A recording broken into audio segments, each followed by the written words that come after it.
ആരോഗ്യവകുപ്പിന്റെ നേതൃത്വത്തിൽ ജില്ലയിലെ സ്കൂളുകളിൽ പേവിഷബാധ ബോധവൽക്കരണ പ്രതിജ്ഞയും ബോധവൽക്കരണ ക്ലാസും സംഘടിപ്പിച്ചു. കൊല്ലം ജില്ലാതല ഉദ്ഘാടനം വിമലഹൃദയ സ്കൂളിലെ സ്പെഷ്യൽ അസംബ്ലിയിൽ സ്കൂൾ പ്രഥമാധ്യാപിക സിസ്റ്റർ ഫ്രാൻസിനി മേരി നിർവഹിച്ചു. കുട്ടികളിൽ പേവിഷബാധ ഉണ്ടായാൽ ഉടൻ എടുക്കേണ്ട പ്രഥമ ശുശ്രൂഷ, വാക്സിനേഷന്റെ പ്രാധാന്യം സംബന്ധിച്ച് അവബോധം നൽകുകയാണ് ലക്ഷ്യം. മൃഗങ്ങളെയും വളർത്തുമ്പോൾ നാം പാലിക്കേണ്ട രീതികളെക്കുറിച്ചും ക്ലാസുകളിൽ വിശദമായി പ്രതിപാദിച്ചു.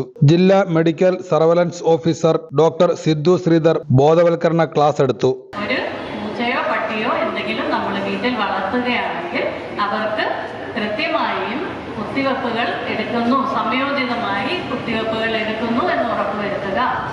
പിന്നെന്താണ്, നമ്മൾ പട്ടി പൂച്ച ഇവരോടൊക്കെ നമുക്ക് വലിയ സ്നേഹമാണ് അല്ലേ? അപ്പോൾ ഈ പൂച്ചയോ പട്ടിയോ ഒക്കെ നമ്മളെ മാന്തുകയോ നമ്മളെ നക്കുകയോ അതുപോലെ തന്നെ കണ്ണിൽ അതിൻ്റെ ഉമ്മനീരോ എന്തെങ്കിലും തെറിക്കുകയോ ഒക്കെ ചെയ്തു കഴിഞ്ഞാൽ നമ്മൾ എന്ത് ചെയ്യണം?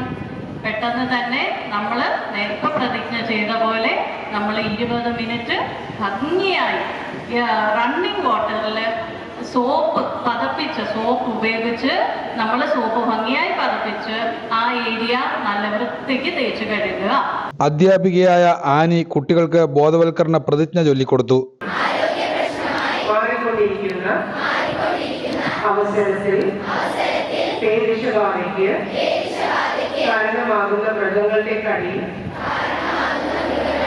ഡെപ്യൂട്ടി ജില്ലാ education media officer Shalimi, veterinary surgeon doctor Chinchu Bose, ജില്ലാ medical technical assistant Asha, Muhammad Mustafa തുടങ്ങിയവർ പങ്കെടുത്തു. വിവിധ ആരോഗ്യ സ്ഥാപനത്തിലെ ജീവനക്കാർ ബോധവൽക്കരണ പരിപാടികൾക്ക് നേതൃത്വം നൽകി. വരും ദിവസങ്ങളിൽ ജനപ്രതിനിധികളുടെ സഹകരണത്തോടെ ബോധവൽക്കരണ പ്രവർത്തനങ്ങൾ സജീവമാക്കുമെന്ന് ആരോഗ്യവകുപ്പ് അധികൃതർ അറിയിച്ചു.